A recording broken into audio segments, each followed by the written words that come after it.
My name is Graham Brookie, and I am the Vice President for Technology Programs and Strategy, as well as the Senior Director of the Digital Forensic Research Lab here at the Atlantic Council. Thank you so much for joining us from wherever you are for this conversation on keeping the internet open, countering censorship in an era of digital cooperation between Russia and China.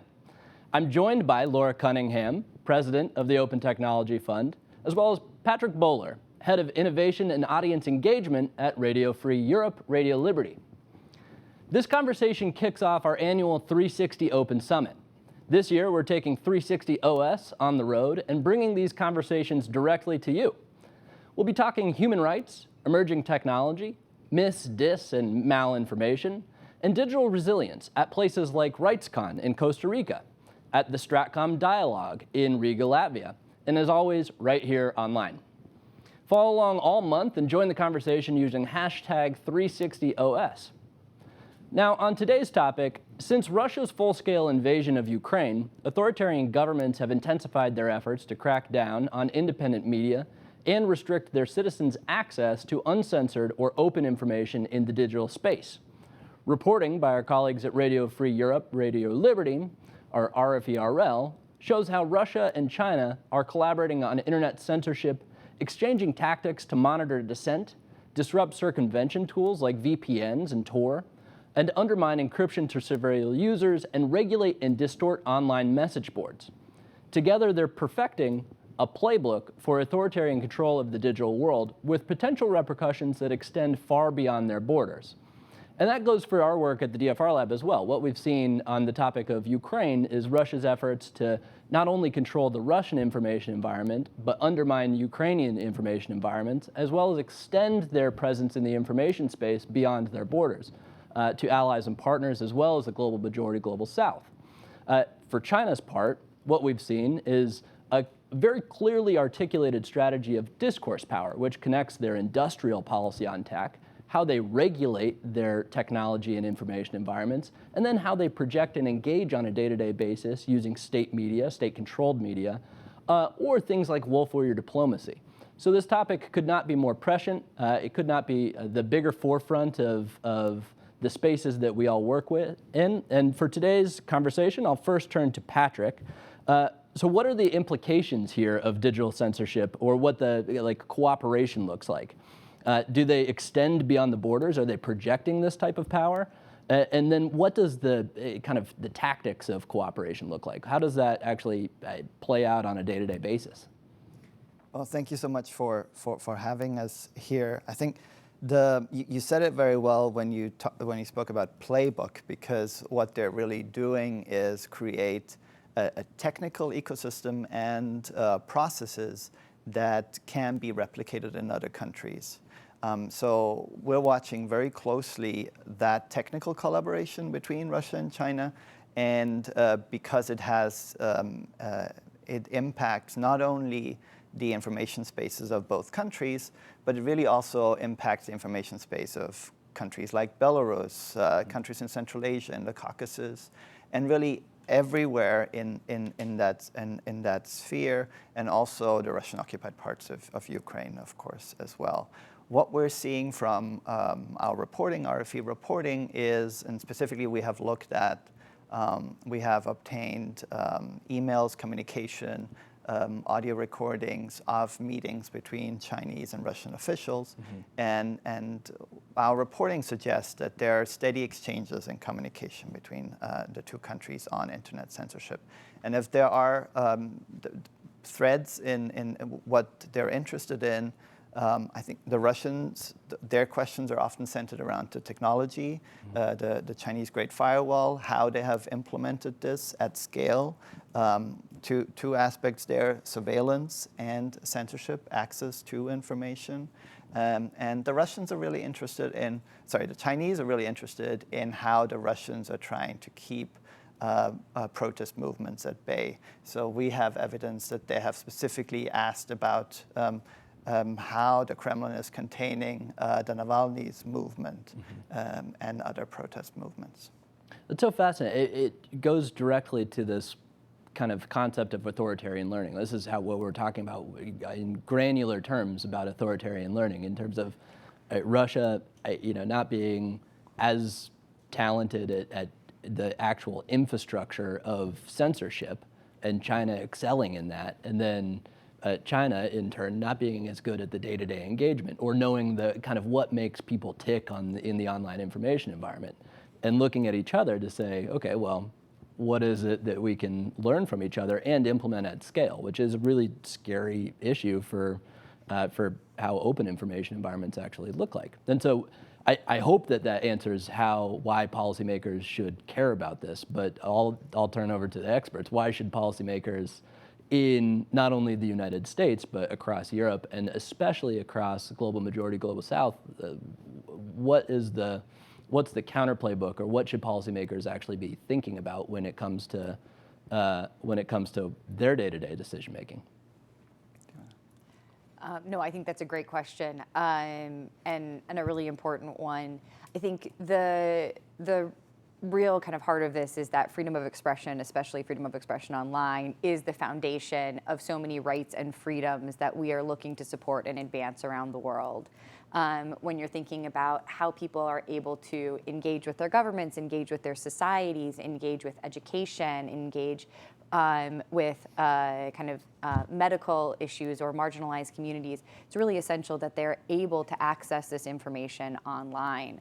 I think not only is that probably obvious, but the fact that authoritarian governments are investing as much as they are in these issues, billions of dollars each year to censor information online, to surveil their citizens, I think is a really poignant reminder that they understand freedom of expression as a real threat to their control and to their regimes. And so it's something that I think we need to invest in kind of equally in order to make sure that people are able to engage and create healthy societies and to exercise their human rights online.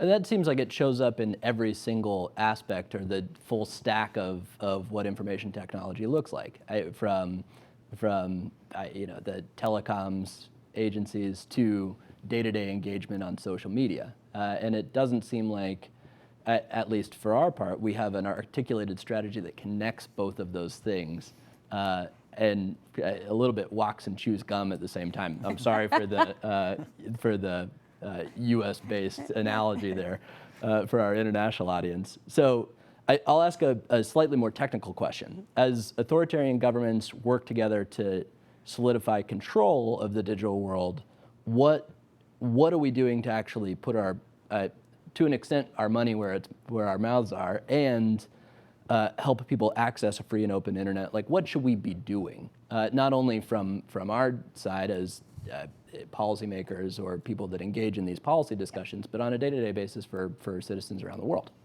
Yeah, the US government has actually been working on investing and supporting internet freedom efforts internationally for many, many years. For the last decade, the US government has invested over $100 million in programs to support digital security training, anti-censorship technologies, policy and advocacy efforts, research initiatives around the world to help build local communities that are able to support and advance internet freedom. So this has actually been kind of a long-term part of the US kind of human rights agenda to date. In addition to that work, the US government has also helped to establish the Freedom Online Coalition, which is a coalition of over 30 governments that work together to kind of advance and promote internet freedom from a policy perspective. And just last year, the US government also issued kind of their vision for the future of the internet alongside a number of other governments through the Summit for Democracy. So I think there has been a lot of really positive work and momentum in this space to date. It's definitely recognized as an important human rights issue within the US government.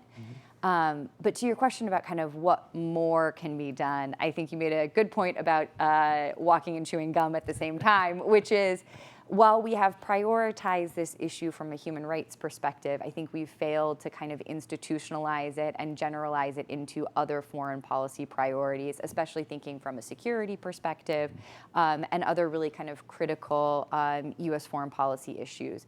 So thinking about this more broadly and in a more integrated and strategic approach, I think has become really necessary. And then on the flip side of that, I think it is about really finding ways to implement and engage on these issues. We have great statements, we have good resources put to this, but at the end of the day, really being able to coordinate in the nitty-gritty of policymaking and norm setting with our allies is really where the rubber meets the road, to use another Americanized expression, on these issues. And I think we are still working to figure out how to develop that coordination and implementation in a way that's effective. Yeah, that makes sense. And I will say this, I would be remiss in my job if I didn't mention that we hosted in this room the Freedom Online Coalition earlier this year in March, where Deputy Secretary Wendy Sherman, the U.S. is chairing the Freedom Online Coalition this year, and so there's this moment where, where the stakes could not be higher, and there's a moment of will across allies and partners to use entities like the Freedom Online Coalition to get something done on this issue. And it could not be more pressing or important given what you all are saying today. So that's on the policymaking side. What should we do about this from allies and partners? I want to shift back to the threat actor side, especially Russia and China today. But what are some of the latest tactics and technologies that the Russian and Chinese governments are using to specifically censor the internet? And how are we collectively, what are the toolings or strategies that we have to counter that practice?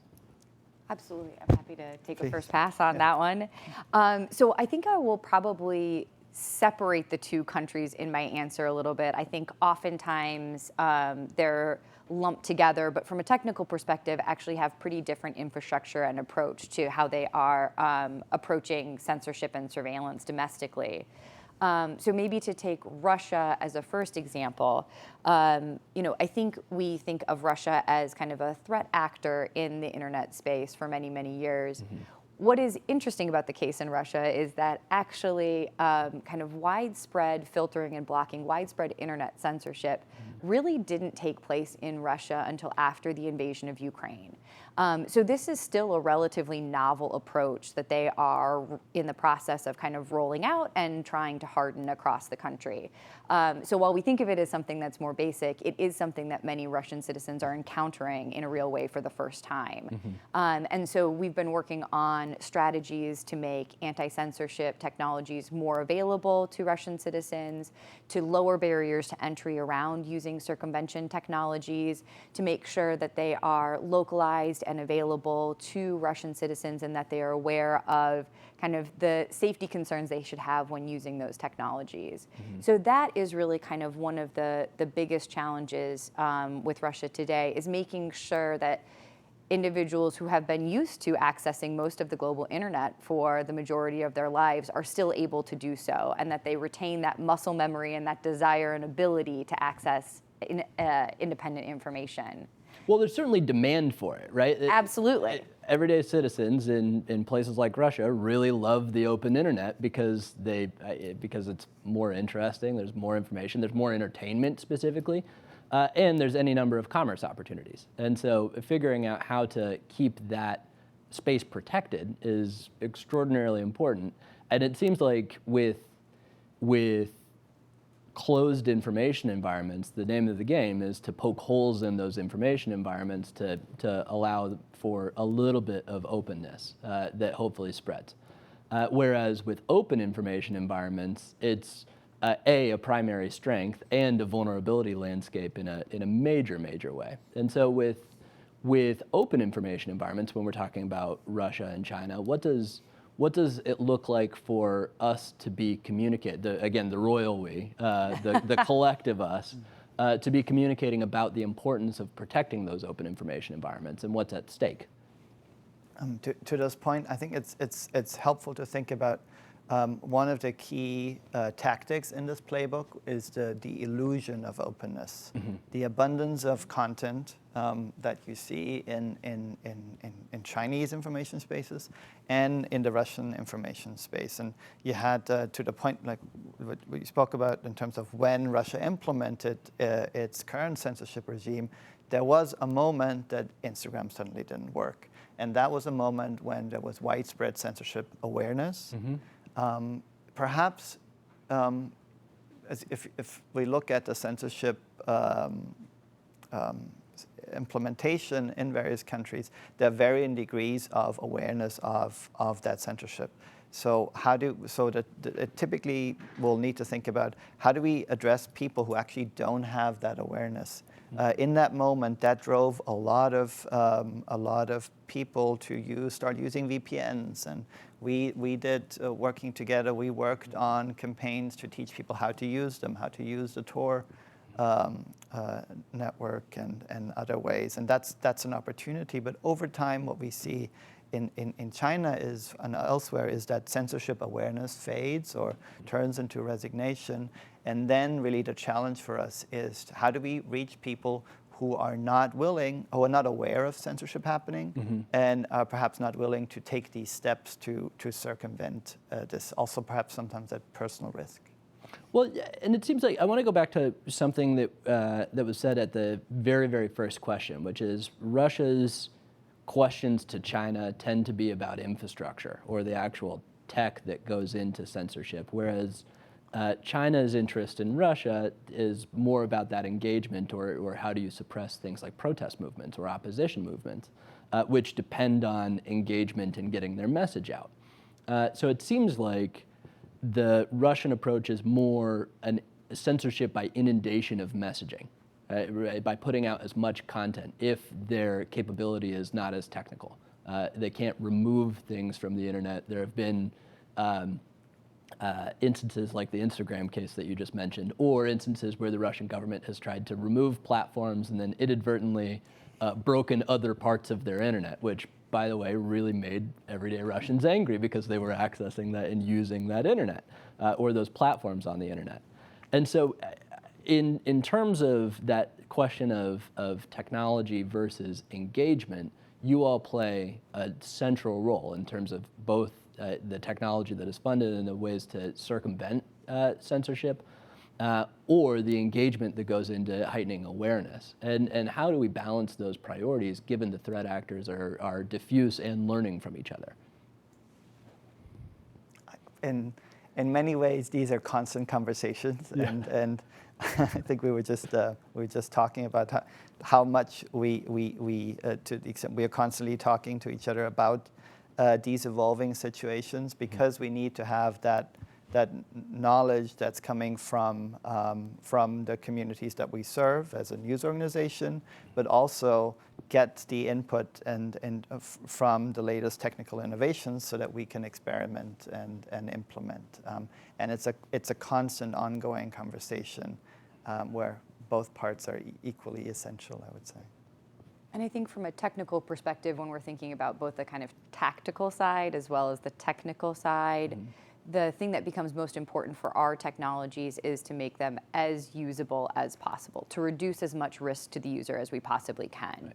Right. That ends up being kind of, even if a technology works perfectly to allow access to the uncensored internet, if it is difficult to use, if people are afraid of doing so, those can be enough of a barrier that people are not actually willing to adopt the technologies. So it's not just about the effectiveness of the tools, but also the implementation and if they're able to meet the needs of the users and the users' kind of technical understanding where they are. And so that becomes a really important part of our partnership, is bringing not only kind of the technical side of the work, but also a really deep understanding of users' needs together so that we're able to develop tools that are not only technically effective, but really meet users where they are. Right. And make sure that, anybody who isn't as, the example that I tend to think of is what if your less technically literate family member was also in a closed information environment? How do you communicate with them about how to protect themselves so that the perhaps colorful view or anti-authoritarian view that they have that they would say openly at the Thanksgiving dinner table is protected in their online communications or digital communications. And that's a really, really difficult challenge. Exactly. And we've talked about a little bit how this playbook or this set of technology is at this point for Russia and China a net export. Absolutely. What does that look like, and are there specific regions that that we see that type of engagement or that exportation of an authoritarian playbook or authoritarian learning happening. You mentioned countries like Belarus. I don't believe we've mentioned countries like Iran or potentially Venezuela, Cuba, et cetera. Are there particular regions, not only on the censorship side, exporting closed information environments, but also just on the day-to-day engagement side of producing a different vision of what a digital future looks, an open digital future looks like? Absolutely. So there's both the, like you said, kind of the technical side as well as the norm setting side. And both Russia and China play in this space, I would say, to a much greater extent China does, especially from a technical perspective. OTF actually supported a research report about 2 years ago that looked at the export of Russian and Chinese censorship and surveillance technologies around the world and identified over 100 countries where those technologies had been exported. So it is very clear that it is an intentional strategy to make those technologies available to countries in order to start to create norms around censorship and surveillance and digital sovereignty being an acceptable situation. Certainly from a China perspective, engaging with the kind of brick and road countries that they have been working with, looking at places like Africa and Latin America in particular, providing these types of technologies and partnerships, and not only that, skill sets and training to allow them to implement them, is definitely part of their kind of effort to kind of reframe what the global internet looks like. And creates a lot of challenges for civil society organizations as well. 10 years ago, each government was kind of developing their own bespoke censorship or surveillance apparatus. Now it's something that they can either buy or get directly from the Chinese government, and it means that with the flip of a switch, suddenly civil society actors, journalists, human rights defenders in many countries are experiencing far more sophisticated censorship and surveillance than they've ever seen. Well, and that doesn't even touch on the very robust commercial market for these types of technologies as well, which was a large conversation that happened at the U.S. Summit for the Summit for Democracy. The U.S., as part of the Summit for Democracy, released an executive order that bans the certain usage of surveillance technologies that, frankly, give less credibility when countries like the U.S. show up internationally and say we're against generally this type of technology being used because they are used to surveil people like opposition members or dissidents or civil society or inhibit rights. Absolutely. So that all makes sense, and that exportation is, or the exporting of this type of A, playbook, and B, technology is of major concern. It seems like there's, in that playbook, some starting points that are more innocuous, right? A cost-effective infrastructure, telecoms infrastructure at scale, which accessibility to the internet is a major, major issue around the world, versus the hardcore surveillance technology. But it's a bit of a slippery slope if you're a country that is or a policymaker that really wants that technology for use in whichever, for internet access and then retaining power. It's a no strings attached kind of agreement with a country like China. In terms of what the future looks like, where the space is constantly evolving, there's innovation at all times. Threat actors adapt. Defenders have to adapt and innovate at a pace that I'm sure that by the end of this conversation we'll have the ChatGPT 6 or 7 or 8 or something like that. And so what does this space look like, and what are the areas of research that and innovation that we need to be invested in or paying attention to, especially with regard to what we're seeing from threat actors like China or Russia? I can take a first stab, and then you can. Okay. I think to some extent we need to, we're really investing in literacy in terms of making sure that a sufficient number of people have an understanding of the risks and have the ability to circumvent censorship. That's access, in terms of access control, like limitations of access to individual sources of information or broader platforms. And the other thing to think about is, of course, surveillance. But there's one other element that is worth thinking about, which is the algorithmic amplification of content within borders of a country, and what the effects of that can be. China has a lot of experience in steering that, be it on all of their domestic social platforms, and we'll have to watch very carefully what happens in other countries. So right now, Russia has its own social media platforms. We contacted on Klasniki, but and the RootTube experiment. But what happens next? How not only how are they exploiting the algorithmic amplification of international platforms like, say, YouTube or Facebook or TikTok, what have you, but also how are they creating own domestic algorithmic content amplification platforms that can essentially drown out the domestic public debate. Right. Well, and that's the flooding of the information environment, or restricting of the information environment, and narratives within that spread in an information environment, as opposed to, for instance, taking an entire platform out of the information environment.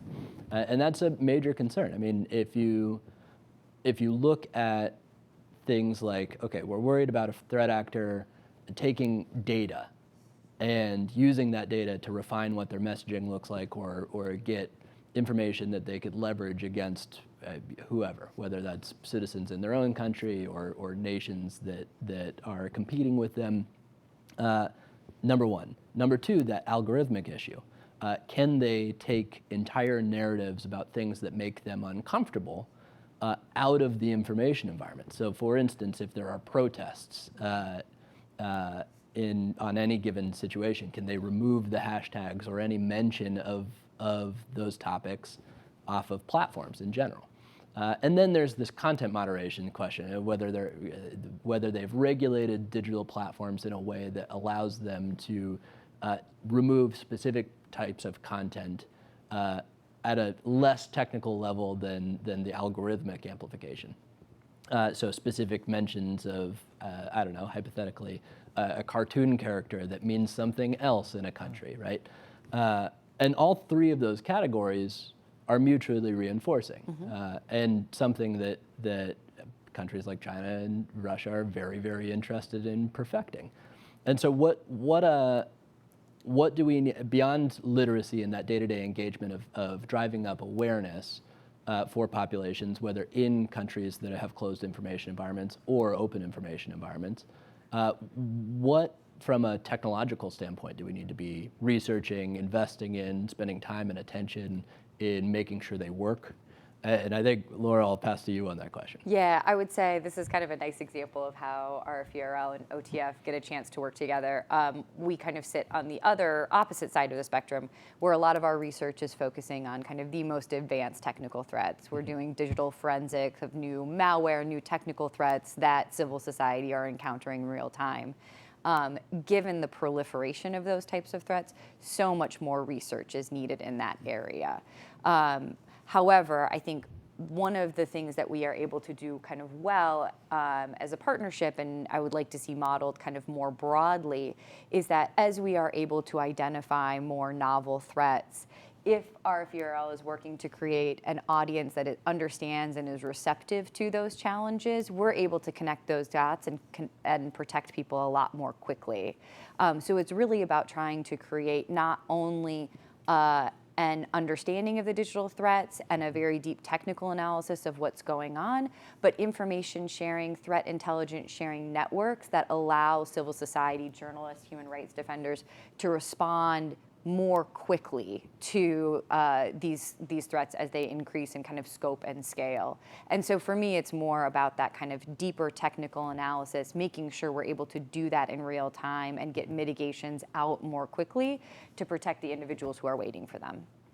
So that seems like a good segue to a question about what role technology companies that have access and resources and the ability to do a lot of this research and innovation. And technology companies, regardless of whether they're based in Silicon Valley or at this point, a few platforms that are based in Ukraine.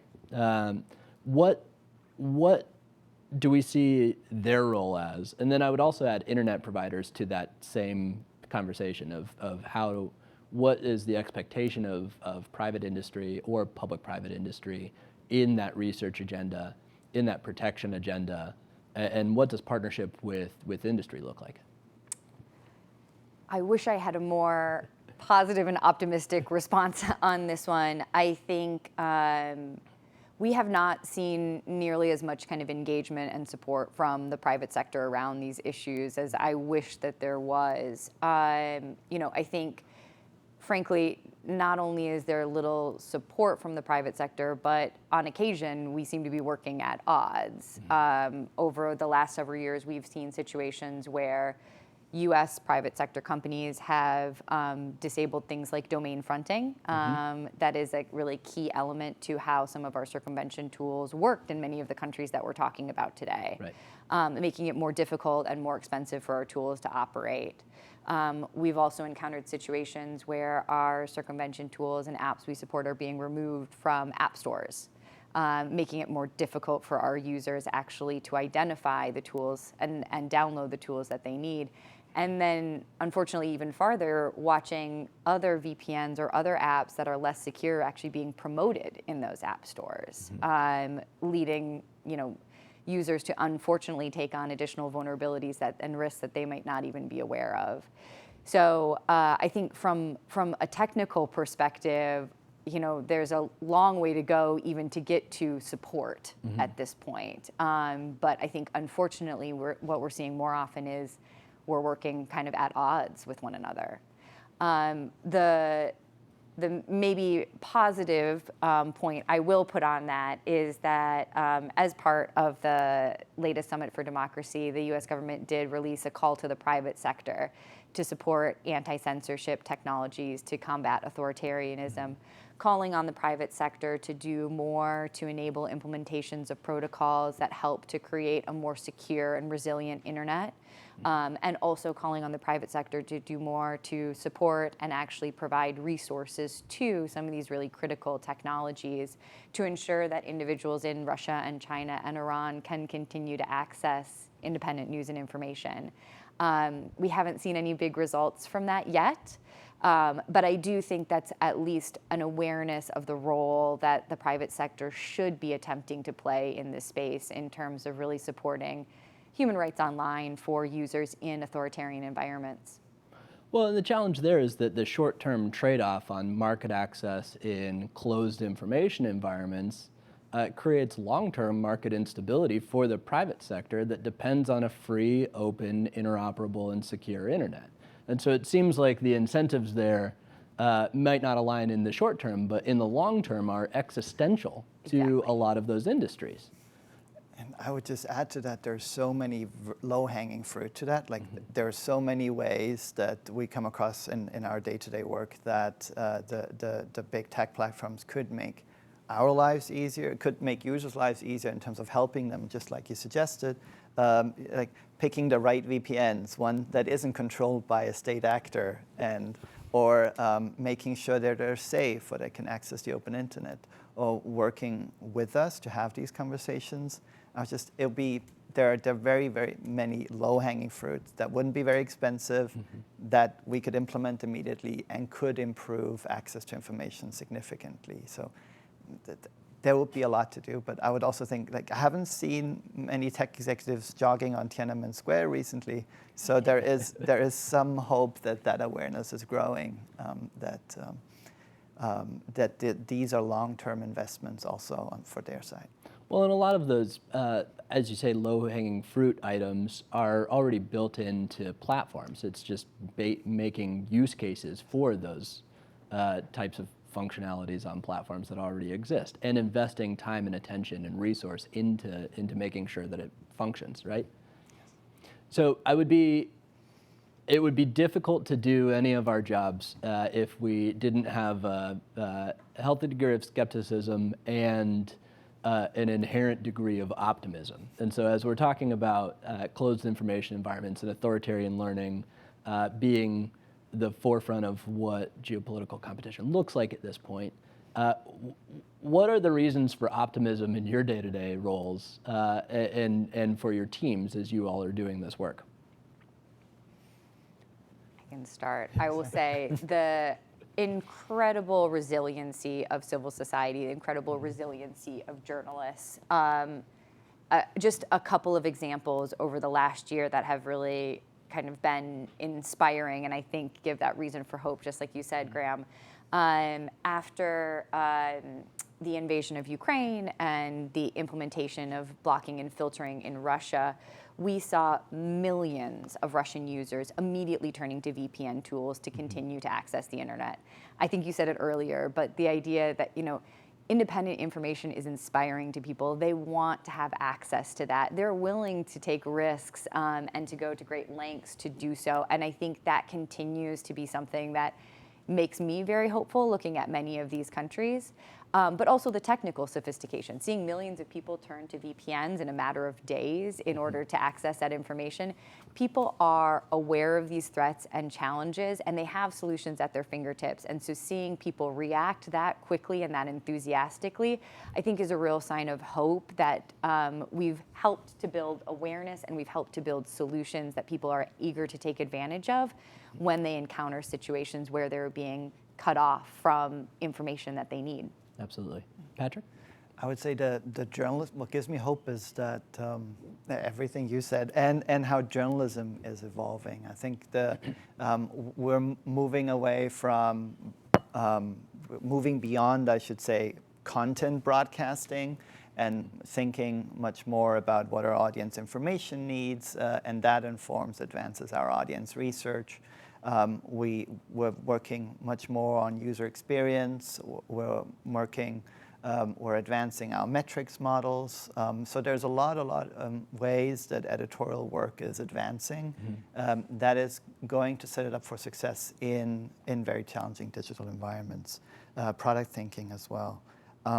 The other thing that gives me hope is we have really seen a lot of collaboration. So just as Beijing and Moscow may be collaborating on things, we're also collaborating with partners much more actively, much more flexibly and pragmatically, and that has really changed the game. So just an example, within Radio Free Europe, we have been able to use the censorship circumvention playbook we have developed with OTF in Russia, with some adaptations in Belarus. And as Kazakhstan, Kyrgyzstan, and Afghanistan started blocking access to our news sites operations there over the last few months, we were able to implement those learnings from Belarus in those countries. And this, in a way, is something that we're sharing with partners, and we get to have their learnings. So there's also collaboration on our side that gives me hope for the medium future. Couldn't agree more. Resilience, cooperation, and it seems like a lot more energy being infused into that collaboration and cooperation as reasons for optimism. I want to say thank you so much for not only your work, but this conversation today. Join me in thanking Laura Cunningham, President of Open Technology Fund, and Patrick Boehler, the head of the Innovation and Audience Engagement team at RFERL. Thank you so much for joining online this morning. Again, this is the first in our 360 OS series that will be happening throughout the month, which you can join using hashtag 360. And follow along in all of our work over the online, where we exist in perpetuity, at Open Tech Fund and at RFERL Press, and of course at DFR Lab and the Atlantic Council. Again, thank you so much for spending some time with us this morning, and we will see you on the internet.